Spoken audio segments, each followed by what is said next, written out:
Hey, it's Mazzy, and this is the fourth in a series of Best of 2022. Almost forgot that extra two. 2022 albums of the year. First was actually a little different. It was my top 10 wankers of the year in the music business. Look that up. Then it was the top 10 boxes, including the heaviest boxes. And then it was the top reissues and archival releases. After this, there would be one, might even slip into the new year, and it's going to be my best new records, my favorite new records of 2022. As with all these sort of lists, it's subjective, it's my thing now. Now this is different because this is not a comparable thing, and I've seen a few other people do this, but these are used records, my favorite finds of this year. I picked 10, 11 actually, the bottom spot, even though I'm not numbering them, but it's kind of a ranking in a way. So it's a ranking of my favorite pickups during this year. But first, let me show this for Christmas. My friend, the archivist, and I went in together jointly, and we bought a humming guru. So Maslov is going to clean some used records only. I'm not one of these, I have to clean every new record because the paper and there's dust in the record plant. And I get that. You can do that. You leave that to your doings and your preference, but I will clean these records, and then some early UK Beatle pressings that I have, like OG, Mono, Sgt. Pepper, a few things like that, maybe 200 or 300 records. We'll see how that goes, and we'll do some kind of video when we get that set up in the new year. The bottom of the list, and again, I just picked these up when I was in Portland, Oregon, and the soundtrack to 77 Sunset Strip. Both of these are TV shows from the 60s. And this one in particular is just vivid memories of the early 60s. This was such an iconic television show, 77 Sunset Strip, with kooky Ed Burns, the actor right here. And then, of course, they have different actors on the front here that switched off, with Efren Zimbalist Jr., who had become an actor on the television show FBI. And of course, he would be seen years later with all these television actors reborn in the comedy Airplane movies. But this is great. I mean, Ed Burns had a record on his own, Kooky, Lend Me Your Comb. You could buy branded Ed Burns comb. He was like the teen young idol of the day on television, but fantastic soundtrack. And the other one, which I'm kind of lumping together, Lalo Schifrin, of course, a great television and film composer. I think he did Mission Impossible, right? But this is the soundtrack to Mannix, a great TV show, another great detective show. One of those shows that had the first interracial kiss, maybe next to Star Trek or around that same time, I can't remember. But this is fantastic too. And if you watch the show, seek out the episode with Buffalo Springfield in a club scene. They're in it on this. So great pickup, fun stuff in Portland, Oregon. Another I picked up at a collection in Eureka last spring, Eureka, California, on the coast. And this is Robbie Basho's 1969 album, Venus in Cancer. Robbie Basho this is on Blue Thumb Records. He was originally on Tacoma, as I recall, John Fahey's label, that primitive guitar sound, open tunings. It was obviously John Fahey, Leo Kottke, and Robbie Basho. He was probably the less commercial, the less successful of the trio. They all had their cult following. He did a lot of sort of raga, Indian, open tuning, mantra, great acoustic solo work on here. Half of it's instrumental, half is vocal. But it's kind of a cool album. I've been wanting this for a while. This is a cut copy from 1969 on Blue Thumb Records. Then this is cool. Now, this is one of the great jazz albums of all time, and this is Song for My Father, Horace Silver Quintet.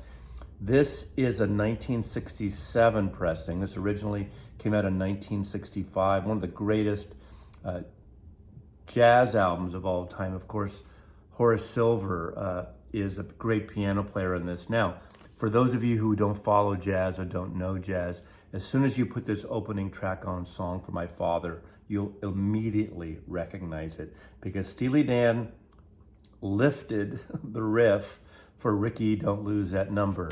Dun, da, dun, da, dun, da, da, da, da, da, dun. That's how this goes.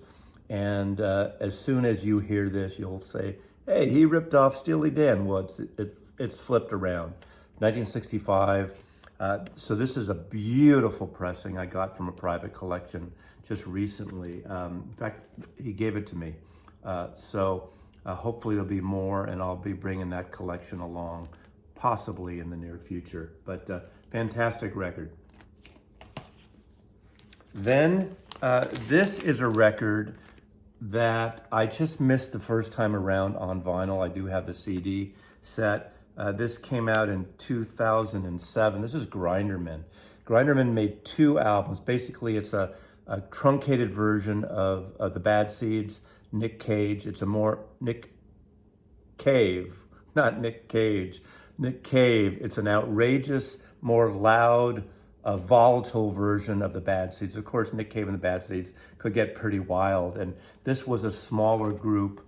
And I do have the second one on vinyl, but I never had this version. Of course, Warren Ellis and several other members. And this is potent, wild, raucous stuff by Nick Cave and Warren Ellis and the rest of the band. And I just love this record. I know the record well, but I haven't found this, I hadn't seen this record in a while on vinyl.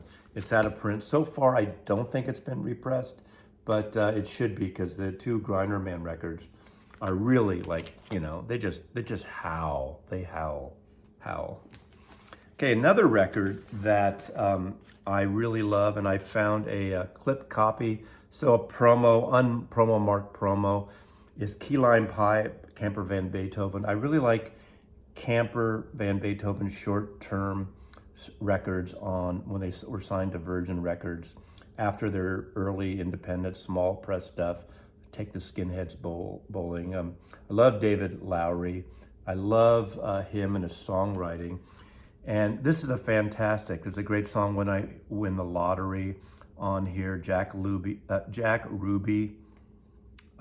It's just a really good record. And there's also a great cover of Pictures of Matchstick Men, that great kind of garage, psychedelic, late 60s song. But this is a fantastic record. I think it's still out of print, but I love anything Camper Van Beethoven and David Lowery does. Just a fantastic, wonderful record.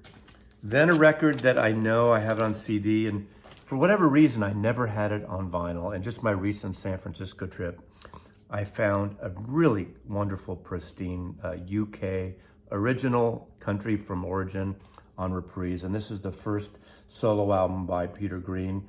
He started this album, I think, 2 months after he left Fleetwood Mac, after Then Play On. And this is a jammy album. In a way, I was thinking about this because it's just jammy instrumental, and it's bluesy, and it sounds like they jammed and cut it together, very much like the same year, Bitches Brew. Now, it sounds nothing like Miles Davis' Bitches Brew, but that's where they jammed, and the producer cut it up and made it into an album. There's some amazing guitar playing in here, and the interaction with the percussionist and bass player is really great. What a great cover.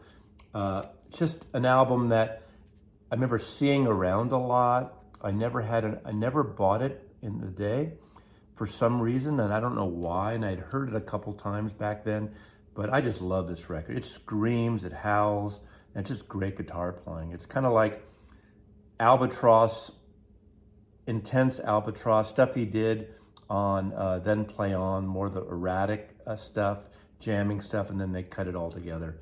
But this is the end of the game, 1970, his first solo album after leaving Fleetwood Mac. Another comp, this is a comp from 1970. This came through the Coleman collection, and I passed it on, and I should have kept it, but I found a copy again in Eureka in this private collection. And this is the Kinks. This is known as the Black Album. It's on Pi Records. As they were leaving Pi, well, in 1970 they didn't leave. This is a little before that. But this is a curated collection, 2-record set that Ray Davis curated, pulled together, all mono cuts. And this is really, if you're a Kinks fan, seek this out. Only a European release, never came out in this country. That's why, at least in the US, it's kind of hard to find. But it just has a great selection of songs from You Really Got Me all the way up to Dandy, Animal Farm Days. So it really kind of stops right there. I mean, I'd say the closest we had in this country is Kinks Chronicles, which is another fantastic collection. But this is really a fabulous collection, the Kinks, the Black Album. Another one that I picked up that I've known about and I've had on compact disc, but for some reason I just never had the CD. And this is Sonic Youth Washing Machine. I believe this is their 9th album.